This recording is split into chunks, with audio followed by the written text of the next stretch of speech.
हुमायूं अहमद साहब, chief justice से IMF की मुलाकात और वहाँ पर इमरान खान के ख़त का तज़किरा आना और फिर मीडिया इंटरेक्शन के सामने चीफ जस्टिस का ये बात कहना कुछ अनयूजुअल है या ठीक है, नॉर्मल है?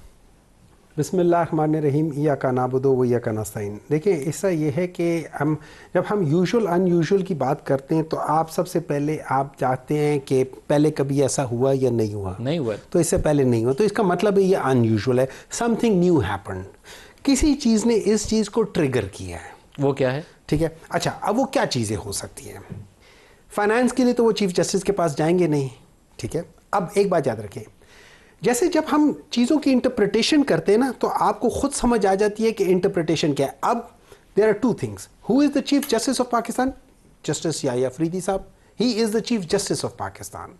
Who is the senior most जज in Supreme Court? It is justice Mansoor Ali Shah, who is the senior most by फार।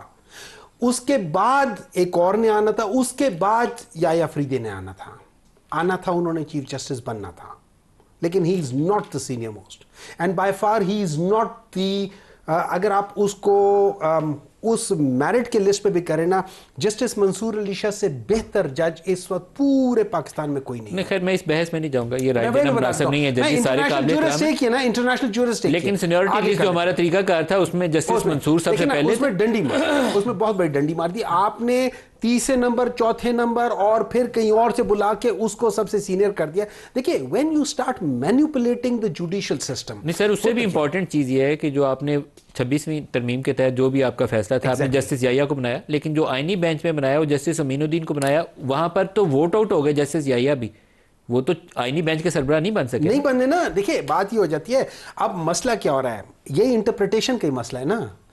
अब ये जो इन्होंने, जो बिलाल साहब ने इंटरप्रेट किया है ना, मतलब जो आपने इंटरप्रेट किया, आप भेज दें जुडिशियल कमीशन को, उनकी इंटरप्रिटेशन और बिलाल की इंटरप्रिटेशन एक हो जाएगी। बस बेसिकली यही हो रहा है, मैं मजाक नहीं कर रहा, बेसिकली यही हो रहा है। देखिए, प्रॉब्लम यह है कि मैं आपको एक मिसाल देता हूं। हम रहते हैं जिस खित्ते में, इमरान का तस्करा क्यों? अच्छा छोड़ दे, नहीं, मैं आपको जुडिशरी को ज्यादा तस्करा मुनासिब नहीं है। इमरान का तस्करा वहां क्यों हुआ? देखिए, इस वक्त अगर हम 3 मुल्कों की बात करते हैं, 3 ऐसे मुल्कों की बात करते हैं जो कि इकोनॉमिकली अच्छे हैं। एक यूएस में प्रेसिडेंट करता है, लेकिन उसको जो सेनेट है ना, वो उसको कंफर्म करती है या उसके अगेंस्ट वोट कर सकती है। क्यों? वहां पे एग्जीक्यूटिव और जो लेजिस्लेचर है वो फर्क है। अच्छा, उसके बाद हम यूके में जाते हैं। यूके में टोटल मेरिट बेस्ड है। वो देखते हैं कि यार ये बंदा जो है, इसका नॉलेज क्या है, इसने किस किस्म के जजमेंट्स दिए एंड सो फोर्थ। उसके अलावा वो 2-3 और चीजें देखते हैं, लेकिन उसमें गवर्नमेंट का कोई हाथ नहीं है, एग्जीक्यूटिव का कोई हाथ नहीं। क्यों? हमारा और यूके का एक ही सिस्टम है। हम आ जाते हैं पड़ोस में इंडिया क्यों हमसे आगे निकलता जा रहा है? ये सारे लोग क्यों आगे निकलते जा रहे हैं? हम क्यों हजरत अली रज़ी अल्लाह ताला का कौल भूलते जा रहे हैं कि कुफर का निजाम चल सकता है, लेकिन जुल्म का, नाइंसाफी का नहीं चल सकता। और वजह यह है कि अगर आप इंडिया में भी देख ले, हम और इंडिया एक ही लॉ को, 1935 का जो इंडिया एक्ट था, हम उनको फॉलो करते हैं। उसमें इंडिया ने क्या किया? इंडिया के उसमें जो प्रेसिडेंट है ना, मेरे ख्याल में आर्टिकल 124 है, उसका सब क्लॉज 2 है, उसके लिहाज से जो प्रेसिडेंट है वो करता है, लेकिन सीनियर मोस्ट को करता है। जो नेक्स्ट सीनियर मोस्ट जज होता है वो, अगर किसी जगह पे कोई सीट खराब हो, सारी बहस है, हम थोड़ा सा साइड पे निकल गए, वापस इसको लेकर आते हैं। इसका मसला ये है, पाकिस्तान का मसला आज तक क्यों खराब रहा है? हम एक दफा तो आप ये सवाल कर ले कि आखिर पाकिस्तान क्यों नहीं ऊपर जा रहा, जबकि इर्द गिर्द सारे ऊपर जा रहे। उसका एक वजह है सिर्फ पाकिस्तान के जुडिशियल सिस्टम जो है वो इंसाफ पे नहीं काम, उसमें मैनिपुलेशंस होती रही हैं। 1950s में भी हुई है, 1980s में भी हुई है, 1970s में भी हुई है। अपने पसंद के जज लेकर आए, जिसने मेरा ब्रीफ केस उठा लिया उसको मैंने चीफ जस्टिस बना लिया, उसको मैंने प्रेसिडेंट बना लिया। से आज उमर अयूब साहब ने इंटरनेशनल मॉनेटरी फंड को एक कंप्लीट डॉजियर जमा करवाया। बिलाल साहब, आप शायद बेहतर पोजीशन में हो, हमें इस पे परेशानी होनी चाहिए? नहीं, देखिए, मेरे ख्याल से दे कम्प्लीटली डिफरेंट थिंग्स। मैंने आपको आईएमएफ की जो अभी मिशन आया हुआ है, इसका कॉन्टेक्स्ट अलग है। जीएसपी प्लस का एक पीरियोडिक रिव्यू होता है, वो एक अलग चीज़ है। तो मेरा नहीं ख्याल कोई ऐसी परेशानी की बात है जी। बाकी yes, we should continue to make all efforts possible कि हम अपने जुडिशल निज़ाम को बेहतर करें। और हाँ, मईशत के हवाले से जुडिशरी का बड़ा अहम किरदार है। आप मुझसे बेहतर जानते हैं नदीम साहब कि ट्रिलियंस ऑफ रुपीज़ के केसेस, टैक्स केसेस अभी अदलिया में फंसे हुए हैं। कितने कारोबार हैं जो कि अनसर्टिनिटी का शिकार हैं कि कोई भी कारोबार आके इन्वेस्ट करेगा, पैसे लगाएगा, एक स्टे ऑर्डर की मार है, कारोबार फंस जाते हैं, पैसे फंस जाते हैं। सुप्रीम कोर्ट ने पाकिस्तान को बड़ी मुश्किल में भी डाला हुआ है। ये रेकोडिक के केस में जो उन्होंने फैसला करके हमें डुबोया, स्टील मिल की प्राइवेटाइजेशन में डुबोया, कारके का फैसला था, तो मैं उस चीज़ों को अप्रिशिएट नहीं करता। ये एग्जीक्यूटिव की डोमेन थी, सुप्रीम कोर्ट को उसमें जाना ही नहीं चाहिए। हमें बिल्कुल जी, इसलिए वी डू नीड, जब तक जुडिशरी के अंदर ये चीज़ें नहीं सुलझेंगी, मईशत का पहिए के अंदर रुकावटें कुछ रहेंगी, तो इसलिए that is an integral part of that. मगर जो बात नदीम साहब आपने पहले की थी ना, ये डॉसियर की और उमर अयूब साहब की चिट्ठी की, देखिए ये अब चिट्ठियों का सिलसिला IMF को, ये तो एक कड़ी है ना जी, ये कोई नया काम तो नहीं है। आपको याद होगा 2022 के अंदर भी इन्होंने एक चिट्ठी लिखी थी, जब इमरान खान साहब जाते जाते अपना ही प्रोग्राम सबोटाज कर गए थे और मुल्क को डिफ़ॉल्ट की तरफ धकेल गए थे। हमने जब वो प्रोग्राम रिवाइव किया, क्योंकि that is what was needed, it was either that या डिफ़ॉल्ट, तो उस टाइम पे आपको याद है इन्होंने अपने सूबाई वज़राए ख़जाना से चिट्ठियाँ लिखवाई और फिर कहा नहीं हमारी बदनीयती इसमें कोई नहीं है। मगर फिर तैमूर झगड़ा साहब और शौकत तरीन साहब की ऑडियो लीक आ गई। एक साल कबल आपने देखा इलेक्शंस के से पहले या उसके फ़ौरन बाद फिर से खान साहब ने एक चिट्ठी लिख दी IMF को, तो और आज ये फिर से ये काम कर रहे हैं। तो देखिए ये चिट्ठियाँ इमरान खान ने लिखी हैं चीफ जस्टिस ऑफ पाकिस्तान को, इमरान खान ने तीसरा आज खत लिखा है आर्मी चीफ को। नहीं, मैं तो IMF के हवाले से बात कर रहा हूं। उमर अयूब ने वो वाले डॉजियर जो थे इमरान खान का खत भी और बाकी भी चीजें वो उठा के दे दी IMF को। जी तो व्हाट इट शोज हम किस तरफ को जा रहे हैं। देखिए ये तो PTI से पूछे ना जी, आप क्या अचीव करना चाह रहे थे। लेकिन इमरान खान के खत भी तो है ना, एक आर्मी चीफ को एक चीफ जस्टिस। मैं ये कह रहा हूँ कि PTI अगर ये चिट्ठियां या डॉसियर बनाती है, या पिछली डायरेक्ट चिट्ठियां IMF को लिखी थी, आज डॉसियर बना दिए चिट्ठियों को और IMF को पेश कर दिया, तो इससे आप क्या अचीव करना चाहते हैं। आप पहले भी यही चाह रहे थे कि IMF का प्रोग्राम ना हो और मुल्क डिफॉल्ट कर जाए अगर आपके पास कुर्सी ना हो। ये नहीं आज आप भी ये चाहते हैं। ह्यूमन राइट्स के अब्यूज वाला बार बार शिकायत है पाकिस्तान तहरीक इंसाफ की, ये कहीं रजिस्टर होना शुरू हो गया। This is what I feel. नहीं देखिए बात ये, वो तो आप माशाल्लाह ये बथेरा काम कर रहे हैं ना, लॉबिंग करके अमेरिका में भी, UK में भी। नहीं रियासत साहब को नहीं, रियासत साहब इत्तफाकन यहाँ बैठे में, मैंने इनसे बरादराना तरीके से इनके बात। तो देखिए बात ये कि PTI वो तो अपने पूरी काम कर रही है, पूरी एफर्ट कर रही है, लॉबिंग कर रही है और उनकी कोशिश है कि किसी तरह यहाँ पे जो भी ये एक स्टेबिलिटी का एक दौर चल रहा है, क्योंकि वो कहते हैं हमारा काम नहीं चलेगा अगर ये स्टेबल तरीके से काम चलता रहा, तो हमारे रौला रप्पा कहाँ जाएगा, हम किस तरह रेलेवेंट रहेंगे। एक रेलेवेंट रहने का तरीकाकार है। साइफर भी यही था, IMF के प्रोग्राम्स को सबोटाज करने का भी यही तरीका है, यही मकसद है, फॉरेन लॉबिंग का भी यही मकसद है। ये इनकी कोशिशें ये जारी रखें, शौक पूरा करें, मगर इनका अभी तक मकसद पूरा नहीं हो रहा। जो भी ये चाहते थे ये अभी तक नाकाम रहे। आपको वाकईतन ये जो सारा कुछ आप कर रहे हैं, ये आपको लगता है कि इकॉनमी वानमी ठीक होगी तो हमारी सियासत खत्म हो जाएगी, इसलिए आप ये कहीं ना कहीं खराबी पैदा करते हैं, खत लिख के चिट्ठियाँ डाल के मसला खड़ा कर रहे हैं। देखिए इस तरह है कि जब कोई स्टेटमेंट होता है ना, तो वो अपने मुल्क के हालात देखता है, वो अपने हालात नहीं देखता। वो ये नहीं कहता मुझे क्यों निकाला, वो ये नहीं कहता फलाना करता, वो जाके इश्यूज़ पे बात करता है। पाकिस्तान का जो सबसे बड़ा इशू हमेशा से रहा है वो फ्री फेयर ट्रांसपेरेंट इलेक्शन रहा है। सो इमरान खान ने जिनको भी जो लिखा है वो उस लिहाज से लिखा है। फिर इस वक्त जो हम बात कर ले, फर्ज करें हम मान लेते हैं फॉर द टाइम बीइंग, हम मान लेते हैं कि बिलाल साहब ठीक कह रहे हैं और कहते हैं इकॉनमी ठीक हो रही है, एक्सपोर्ट के ऊपर इन्होंने बड़ा जोर दिया है।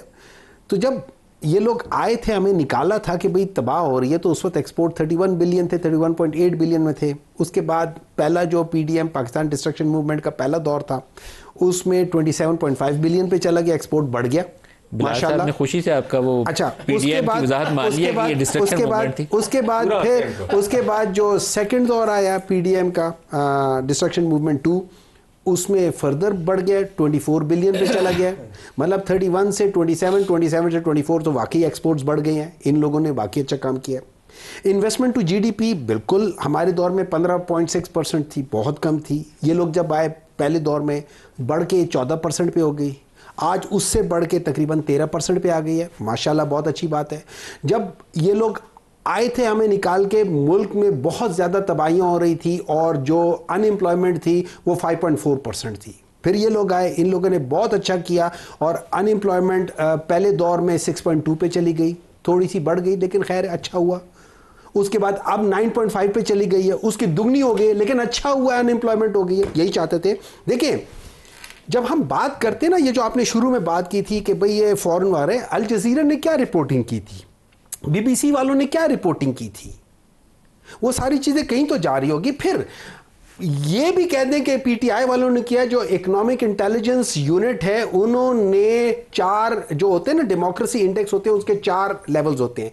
पहला लेवल होता है फुल डेमोक्रेसी, दूसरा लेवल होता है फ्लॉट डेमोक्रेसी, तीसरा लेवल होता है हाइब्रिड डेमोक्रेसी, चौथा लेवल होता है अथॉरिटेरियन रिजीम। आपको पता है मुशर्रफ के ज़माने में अथॉरिटेरियन रिजीम थी, उसके पॉइंट्स थे 3.92। पिछले 15 साल से हम लोगों की हाइब्रिड डेमोक्रेसी में चल रहे थे, 4.2, 4.1, 4.3 के दरमियान में चल रहे थे। आपको पता है इस दफा उन्होंने कितने इनको पॉइंट्स ड्रॉप करके, 9 पॉइंट्स ड्रॉप करके पता है कितना दिया? 3.25। They are even worse than Musharraf regime. Do you understand what they are? अच्छा, उसके बाद अब ये लोग क्या कर रहे हैं? ये जो ट्रांसपेरेंसी की रिपोर्ट है उसके अंदर वो उसको इकोनॉमिक इंटेलिजेंस, अच्छा नहीं, अब आगे भी कर लेते हैं। अभी जो अच्छा ये जो हम जो ट्रांसपेरेंसी इंटरनेशनल जब बात करती है ना, उसमें ये याद रखिए, उसमें वो सर्टेन पॉइंट्स देती है, इतने पॉइंट्स हैं। पोजीशनें आगे पीछे हो सकती है इस वजह से कि आपके आगे अगर 10 पोजीशनें हैं ना, लेट्स से आपका 100 पॉइंट है, 90 पे मेरे ख्याल में डेनमार्क नंबर 1 है, ठीक है, और हमेशा से आ रहा है, पिछले कई सालों से आ रहा है, ठीक है। अब अगर फर्ज करें मेरा मुझे मिले हुए 75, लेकिन मेरे से पहले 10 बंदे हैं वो 76 पर है, ज्यादा पॉइंट्स होने चाहिए, तो मुझे 10 के बाद मेरे पोजीशन मिलेगी मुझे, तो उसमें पोजीशन आगे पीछे नहीं होती, मार्क्स। आपको पता है इस वक्त इन्होंने पाकिस्तान की हिस्ट्री के सबसे कम मार्क्स ले लिए। पासिंग मार्क्स हैं कि नहीं? नहीं, 27 मार्क्स। ब्रेक ले ली, खतरनाक के जमाने में 32 थे, जिसमें ये लोग कहते थे कि बहुत तबाहियां हो गई हैं, इन्होंने 27 लिए हैं। रायती नंबरों से पास नहीं हो सकते अभी। पाकिस्तान जैसे मुल्कों का आईएमएफ से जल्दी से छुटकारा मुमकिन नहीं। बैलेंस ऑफ पेमेंट की इतनी मुश्किलें होती हैं कि आपको दोबारा सर जाके माथा टेकना पड़ता है। एक्सपोर्ट्स होती हैं $30 अरब, इंपोर्ट्स आपकी होती हैं कुछ $60-70 अरब, तो ये $40 अरब कहाँ से आता है? ये कुछ रिमिटेंसेस पूरा करती हैं, बाकी आप इसी तरीक़ा से लेंडर्स के पास जाते हैं और पैसा उधार मांगते हैं। आईएमएफ उसमें अगर आपके साथ राज़ी हो तो ज़िंदगी आसान होती है। प्राइम मिनिस्टर की एमडी आईएमएफ से मीटिंग हुई और एमडी आईएमएफ ने उसके ऊपर एक ट्वीट किया जो पाकिस्तान की रिफॉर्म प्रोसेस को सपोर्ट कर रहा है। पॉजिटिव स्टेटमेंट है, उसमें एक पॉजिटिव मैसेज भी जाएगा मार्केट को। उसके बाद प्राइम मिनिस्टर ने एक मैसेज भी दिया, सुनिए क्या कहा उन्होंने। कल मेरी एमडी आईएमएफ से मुलाकात हुई, उन्होंने बहुत ही अच्छे अंदाज में तारीफ़ की। मैंने हालिया सालों में इस तरह के एक इंटरनेशनल फोरम की हेड के मुंह से इस तरह के अल्फाज नहीं सुने।